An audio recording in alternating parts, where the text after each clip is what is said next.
Bersihin gigi. Jadi ibu memang niatnya ke dokter gigi untuk bersihin. Rutin nggak ke dokter gigi? Enggak. Cuma kalau sakit aja. Boleh tahu kenapa? Kenapa ke dokter giginya itu hanya kalau sakit saja? Kenapa sih kita makan? Karena lapar kan? Berarti butuh kan? Sebelum lapar pasti makan. Nah kalau ke dokter gigi itu kan juga kebutuhan. Kenapa nggak ke dokter gigi? Apakah Kadang takut ya, rasa takut. rasa takut ya? Kalau ibunya takut. Takut ya, dipikir kalau udah sikat gigi udah tidak bersih. Jadi pemahamannya bahwa selama sikat gigi berarti semuanya oke aja. Iya. Oke. Sekarang kalau kita misalnya hamil, nggak ada keluhan, masa nggak ke dokter kandungan ngecek? Pasti kepengen tahu kan? Nah, itu bedanya.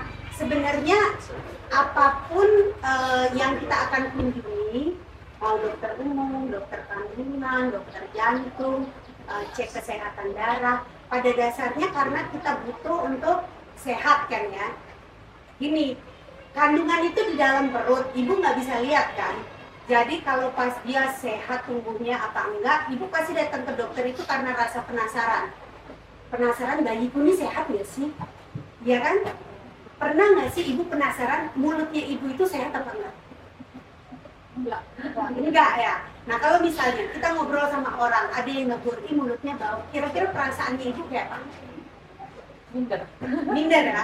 Jadi kenapa harus nunggu minder?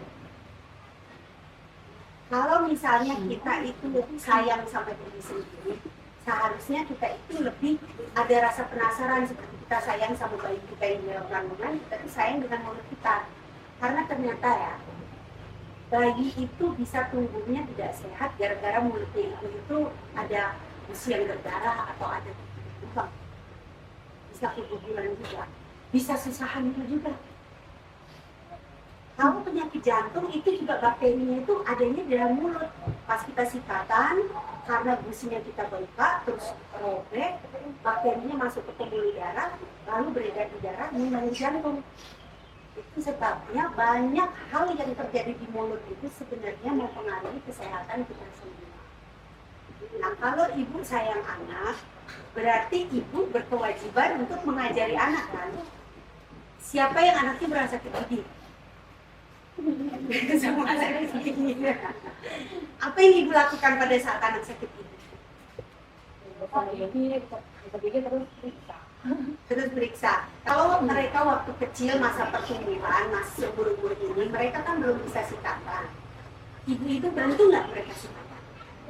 Bantu. Oke. Bantunya biasanya pagi atau malam? Kalau mandi sih. Kalau mandi, oke.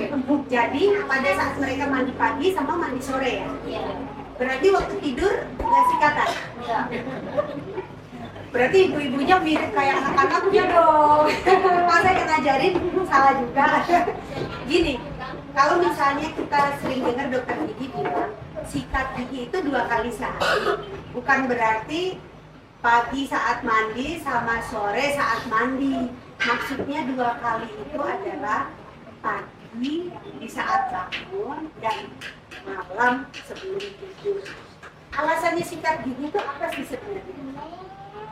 Alasannya untuk sikat gigi itu apa? Dari makanan.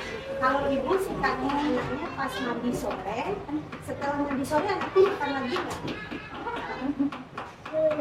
Tadi fungsinya sikat itu apa? Bersihin sisa makanan ya. Terus kalau misalnya setelah mandi sore nggak makan lagi nggak apa-apa. Tapi anaknya nggak bisa tidur, ya kan? Jadi kalau misalnya anak makan lagi, kalau kita yang besar-besar kan biasanya, saya diet, makannya terakhir sebelum maghrib kayak gitu, terus mandi, ya udah nggak usah makan lagi, bergosok gigi juga, jadi tidur nggak usah gosok gigi nggak apa-apa. Tapi anak-anak pasti makan kan? Kalau mereka makan lagi, itu artinya sebelum tidur harus gosok gigi.